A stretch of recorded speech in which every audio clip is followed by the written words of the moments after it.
मेरे सभी निरंकारी संत महात्मा बहन भाई माताओं के चरणों में प्यार भरा नतमस्तक होके धन निरंकार जी। और मेरे सब्सक्राइबर भाई जो मित्र भाई हैं उनके लिए प्यार भरा नमस्कार। तो छोटी सी बात बताना चाहूँगा कि ये तो आप जी का लाड़ प्यार है। हम संत महात्माओं के बीच आके जो अपने कुछ भाव कुछ भी दृष्टांत सामने लाता हूँ, आप जी लोग हमें प्यार देते हैं, सत्कार देते हैं। ये सेवा है जो आप सब हमें बख्श रहे हो। बहुत बहुत शुक्राना, लाख लाख शुक्राना। आप संत महात्माओं का जितना शुक्राना करूँ उतना कम है, क्योंकि आप देख रहे हो ये एकदम मामूली सा वीडियो, सिंपल साधारण से अपने मुख से कुछ बोल देना, कोई भाव कोई घटना प्रकट करना आप जी पसंद करते हो, देखते हो और दास को कुछ इसमें से मिलता है। आप जी ने जो चैनल मोनेटाइज करा दिया है, इसके लिए आप लोगों का बहुत बहुत शुक्राना, लख लख शुक्राना, सहे दिल से शुक्राना। तो आज मैं समय ना खर्च करते हुए बताता हूँ कि आज एक माता जी के वो वचन सामने आए हैं। कहते हैं कि अगर ये, अब थोड़ी सी और बात बताना चाहूँगा कि आप जी के सहयोग से, लाड़ प्यार की वजह से दास का भी अब वो मतलब एक मन हो गया, वो एक अवस्था सी बन गई कि अब किताबें ही ढूंढता रहता है, किताबों में ही कुछ ना कुछ ऐसा ढूंढता रहता है कि जिससे एक प्रेरणादायक कुछ वचन मिल जाए, या छोटी मोटी कोई संत महात्मा की कोई घटना पिछले कुछ समय पहले की कुछ ऐसी प्रेरणादायक कुछ ऐसी बात वो आप जी के सामने शेयर करना। तो आज ऐसे ही एक दृष्टांत सामने आया है, इसको मिक्स नहीं करना, एक एक शब्द सुनना, क्योंकि इसको अगर हमने ध्यान से सुन लिया, समझ लिया, दिलो दिमाग में उतार लिया, तो हमारे सारे जो हम तन का अभिमान, मन का अभिमान, धन का अभिमान, गाड़ी बंगले का अभिमान, नौकरी चाकरी का अभिमान, मतलब जितने भी हमारे अंदर भ्रम भ्रांति हैं, सारे चकना चूर हो जाएंगे, चूर चूर हो जाएंगे अगर इन वचनों को हमने ध्यान से सुन लिया, समझ लिया। तो जो भी वीडियो देख रहा है पूरा देखे, और जो पहली बार देख रहा है सब्सक्राइब जरूर कर देना। सब्सक्राइब करेंगे तो हमारा भी हौसला बढ़ता जाएगा। हौसला बढ़ाने वाले, सब कुछ करने वाले आप संत महात्मा जी को कहते साथ संगत माँ होती है, और माँ बच्चे को आगे ही बढ़ाती है, पीछे नहीं करती है। तो अच्छा लगे लाइक भी करना, कमेंट करके जरूर बताना। एक एक वचन, एक एक शब्द सुनने लायक है। बताऊंगा कहाँ के वचन है, माता जी ने किस संगत में कहाँ बोला था, सब कुछ बताऊंगा आपको इस वीडियो में। और ये इतने अच्छे वचन पहले दास ने पढ़ा, पढ़ने के बाद रिपीट किया, कल पढ़ा शाम को, वीडियो शूट करने के बाद फिर पढ़ता हूँ, मैं देखता हूँ, फिर रिपीट करता हूँ। लगता कि हाँ इसमें बहुत ही अच्छा एक राज ऐसा छुपा हुआ, हमें जरूर सुनने चाहिए वचन। तो ज़्यादा समय ना खर्च करते हुए हम एक एक शब्द आपके सामने लाते हैं कि हुजूर ने किस तरह से हम सभी संत महात्माओं को संबोधित किया, कैसे हमें समझाया। अगर अब मैं तो यही कहूँगा कि ये जब वचन माता जी ने कहे संत महात्माओं के बीच, जो भी संत महात्मा उस समय संगत में होंगे तो गदगद हो गए, उनका तो भ्रम चकनाचूर हो गया, अभिमान चकनाचूर हो गया, चाहे किसी चीज़ का हो, किसी दुनियावी पदार्थ से, अपने तन से लेके धन मन गाड़ी बंगला फौजफाट, जो भी हर चीज़ का भ्रम ही चकनाचूर हो गया होगा। और जिन्होंने नहीं सुने तो अपनी थोड़ी सी हमारी जो क्या कहते हैं, इस वीडियो को देख के थोड़ा आप जी भी सुन लोगे। हमने तो पढ़ लिया, समझ भी लिया, और आप जी की कृपा से अपना मन भी ऐसे ही होता जा रहा है। जरिया कोई भी हो, मतलब कहते कुल मिला के एक अवस्था होनी चाहिए। अब यही अवस्था बनाने वाले आप जो कि बस इसी में लगा रहता हूँ, बस सतगुरु के बारे में सोचता रहता, संत महात्माओं के बारे में सोचता रहता। तो चलते हैं, वीडियो शुरू करते हैं, बताते हैं माता जी के वो वचनों को आप जी के सामने। वीडियो में बने रहना, एक एक वचन सुनने लायक है।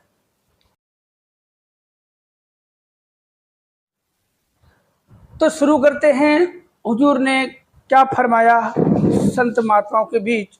और ये जो टाइटल है इसका, शरीर एक भ्रम। हुजूर फरमाते हैं, बड़े ध्यान से सुनना, कोई भी एक भी शब्द मिस ना करे, बहुत ही अच्छे वचन हैं।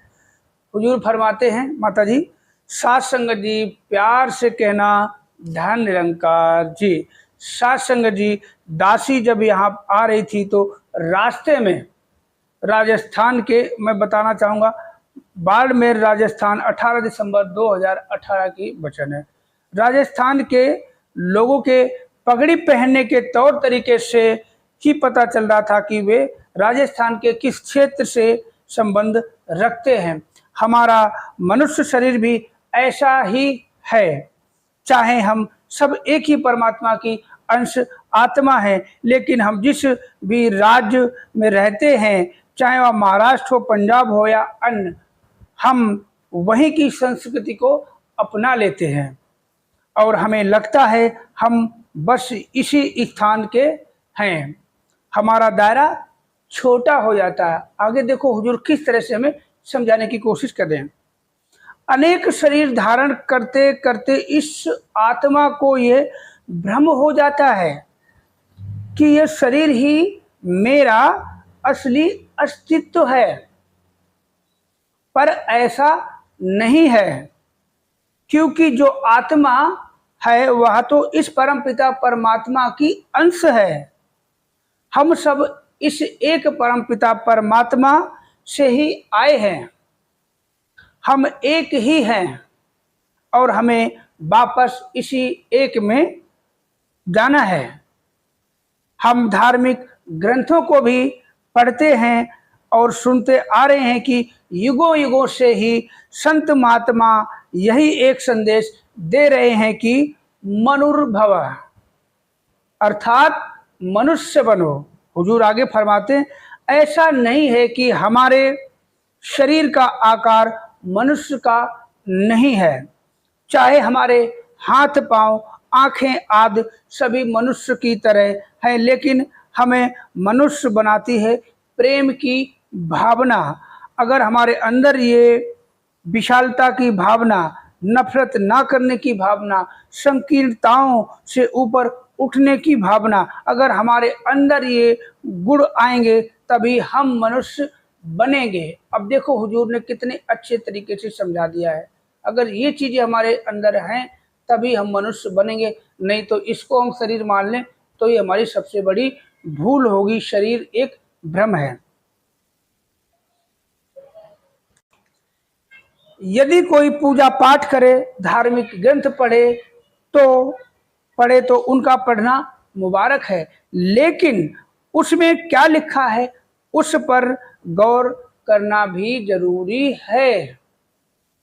ये नहीं कि उसमें जो लिखा है बस उसे पढ़ तो लिया जाए पर उसे समझा ना जाए।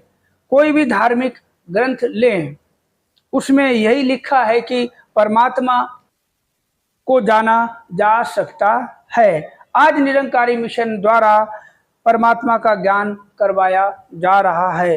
केवल निरंकार प्रभु के दर्शन की जिज्ञासा होनी चाहिए। कबीर दास जी के मन में भी जिज्ञासा उठी थी।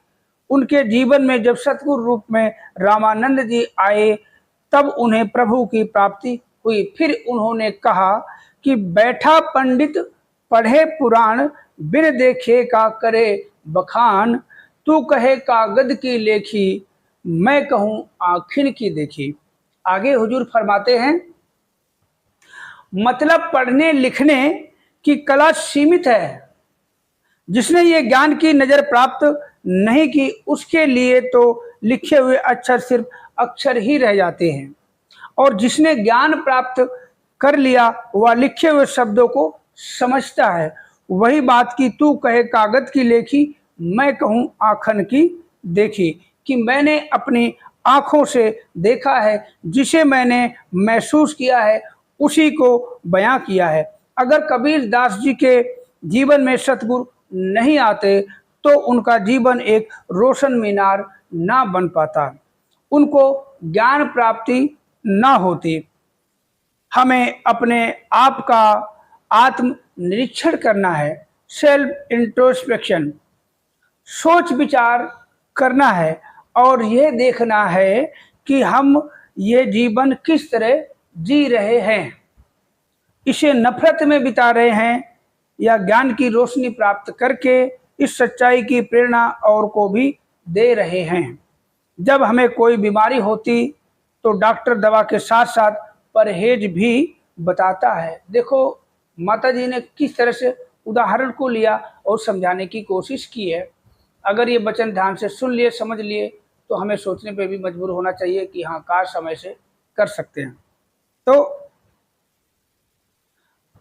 अब ये हम पर निर्भर करता है कि हम डॉक्टर की बात सुनकर उसे अनसुना कर दें या सचमुच हमने दवाई लेनी है। और जो कुछ डॉक्टर ने खाने को मना किया है वह परहेज भी हमने करना है।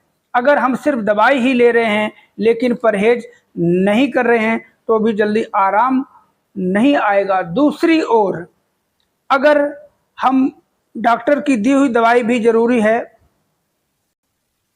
अगर हम परहेज नहीं कर रहे हैं तो भी जल्दी आराम नहीं आएगा। दूसरी ओर अगर हम परहेज कर रहे हैं लेकिन दवाई नहीं ले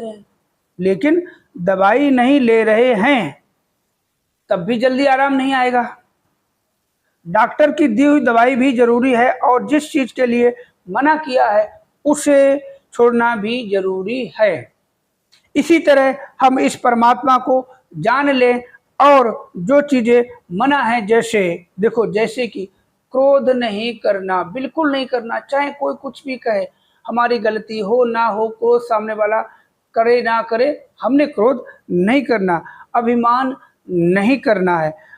आदि जो इंसान को खोखला कर देती है और हमारे पतन का कारण बनती है, उन्हें भी नहीं करना है। हम मनुष्य योनि में आए हैं और ये सबसे श्रेष्ठ मानी गई है, क्योंकि इसी योनि में हम परमपिता परमात्मा की जानकारी प्राप्त कर सकते हैं। अन्य जितनी भी योनियां हैं उनमें मनुष्य की तरह निद्रा, भोजन, भोग, भय तो है, लेकिन चेतनता मनुष्य जैसी नहीं है। मनुष्य का दिमाग उनसे अधिक चेतन है। वैसे तो जानवर भी हमसे श्रेष्ठ हैं, क्योंकि ना तो वे किसी को धोखा देते हैं और ना ही गद्दारी करते हैं। अगर टीवी देखे तो भी यही पता चलता है कि आदमी किसी का खून कर रहा है, किसी को धोखा दे रहा है या किसी ना किसी के साथ गद्दारी कर रहा है। जानवरों के तो कई अंग भी काम आते हैं। अब हाथी को ही ले लें, मरने के बाद भी उसके दांतों की कीमत है। इसी तरह जानवरों की खाल भी काम आती है। इस लिहाज से तो जानवर ही बेहतर है। हुजूर ने कहा है। क्यों कहा है? ऐसा क्यों कहा है? क्योंकि ये सदगुरु जो अंतर्यामी है, हर घट की जानता है। साकार रूप में बेशक एक जगह है, मगर निरंकार रूप में ये हुजूर सदगुरु सच्चे पातशाह हमारे साथ हर जगह मौजूद रहता है। हर घट की जानता है कौन क्या कर रहा है। कल सत्संग में क्या बोल के गए थे, कितने अच्छे भाव थे, सारी सात संगत उनके वचनों से गद गद हो गई। और अब ये बाहर जाके क्या कर रहा है मेरा संत, मेरा दास क्या कर रहा है, ये मेरा बच्चा क्या कर रहा है, तो ये सब कुछ जानता है। आगे हुजूर क्या फरमाते हैं जी, मनुष्य के शरीर की बहुत बड़ी कीमत है, जो ग्रंथों शास्त्रों में भी समझाई गई है, पर वह तभी है अगर हम इस शरीर का सदुपयोग करें। जो समय बीत गया उसकी तो कोई बात नहीं। देखो, सब सच साफ साफ बता दिया। जो समय बीत गया, हमने ज्ञान लिया, उससे पहले सत्संग तो आते थे, हमें वो चीज़ मालूम नहीं थी, सत्संग में सिर्फ वचन सुनते थे। मगर ज्ञान लेने के बाद और ज्ञान लेने से पहले हम क्या थे क्या नहीं थे, उससे सदगुरु माता जी ने साफ साफ स्पष्ट शब्दों में कह दिया। पहले क्या था उसकी कोई बात नहीं, उसको छोड़ दो, उसको भूल गए। सच्चे पातशाह ने जैसे ही हमें ज्ञान मिलता है, ज्ञान देते, सब कुछ हमारे पाप, हमारी हर चीज़ों को यूँ धो देता है जैसे कि कपड़ों से मैल धुल गया, अब साफ हो गया। अब फिर वही कपड़ा आप गंदा कर दो तो उसमें धोने वाली की कोई गलती नहीं। आगे आने वाले हर एक पल में परमात्मा को जानकर व मानवीय गुणों को अपनाकर अपने जीवन को व्यतीत करना है। निरंकार को याद करने के लिए सुमरन दिया है, तो सुमरन भी करें, नित्य प्रति सत्संग में भी आए। देखो, सब कुछ बता रहे हैं। कई बार ये सुनने को मिलता है कि ये तो वही बातें हैं जो हर बार सुनने को मिलती हैं। ये बात भी बिल्कुल ठीक है कि सारी बातें वही हैं जिन्हें बचपन से ही सुनते आ रहे हैं। अब देखो, वही बात सुनते आ रहे हैं।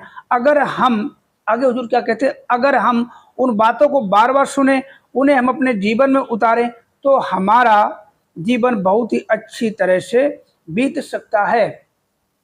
हमारा व्यवहार ऐसा हो कि सब हमें पसंद करें। अगर हमारा चरित्र खराब होगा तो कोई 2 मिनट भी हमसे बात करना पसंद नहीं करेगा। दूसरी तरफ अगर कोई इंसान विनम्र है, सहनशील है, धीरे बोलता है, अच्छी बातें करता है, तो ऐसा लगता है वाह बहुत अच्छा लगा, दिल को बहुत सुकून मिला। हमने अपना जीवन ऐसा ही बनाना है कि ऐसी खूबियां हमारे अंदर आएं। ये सभी खूबियां तभी आ सकती हैं जब हमें इस निरंकार की प्राप्ति हो जाए। जैसे अभी आपने अनाउंसमेंट यानी घोषणा सुनी कि सत्संग के बाद ब्रह्म ज्ञान प्रदान किया जाएगा, तो जो निरंकार के दर्शन के इच्छुक हैं वे यहाँ ब्रह्म ज्ञान प्राप्त कर सकते हैं।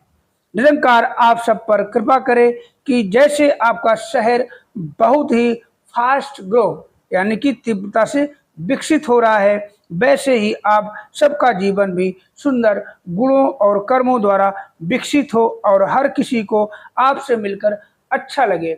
आगे इन्हीं शब्दों से हुजूर ने हम सभी संत महात्माओं से इजाज़त लेते हुए साथ संगत जी प्यार से कहना धन निरंकार जी। तो जिन्होंने यहाँ तक वचन सुने हुजूर के, वो बहुत ही सौभाग्यशाली हैं। हम तो कहेंगे कि देखो सच्चे पातशाह सद्गुरु माता जी हमें बार बार सचेत करती है, क्योंकि वो अंतर्यामी है, घट घट बात हर घट की जानने वाली हैं, हर जगह मौजूद हैं, साकार में एक जगह और निरंकार रूप में हर किसी के साथ। जो निरंकारी है, मिशन से जुड़ा है, वो उसके साथ भी, और जो नहीं मानते, जो नहीं जानते, उससे पूजा पाठ तक सीमित है, उनके साथ भी हैं। मगर हम संत महात्मा बहुत ही सौभाग्यशाली हैं जो इस निरंकार को देखा है सच्चे पातशाह की कृपा से। तो ये घट घट की जाने वाला है, इसीलिए हुजूर ने ये सब हमसे कहा। अगर हम मान लेते हैं, अगर ऐसा कर लेते हैं, तो हमारा हर किस्म का अभिमान चकनाचूर हो जाएगा। तो आज के जो शब्द थे, आज का दृष्टांत था, आपके सामने रखा। कैसा लगा, दास ने आपके सामने कैसा पेश किया, कमेंट करके ज़रूर बताना। कोई भूल भुलैया हो गई हो, कुछ हो ही जाती है पढ़ने में, तो बख्श लेना, क्योंकि आप जी बख्शनहार हो। तो आप इससे इजाज़त चाहूँगा, फिर मिलते हैं अगले वीडियो में। सभी के संत महात्माओं, बहनों, भाइयों के चरणों में प्यार भरा धन्यवाद जी, और मेरे भाई मित्र सब्सक्राइबर भाई, उनके लिए प्यार भरा नमस्कार। फिर मिलते हैं अगले वीडियो में, तब तक के लिए आप सभी अपना ख्याल रखें।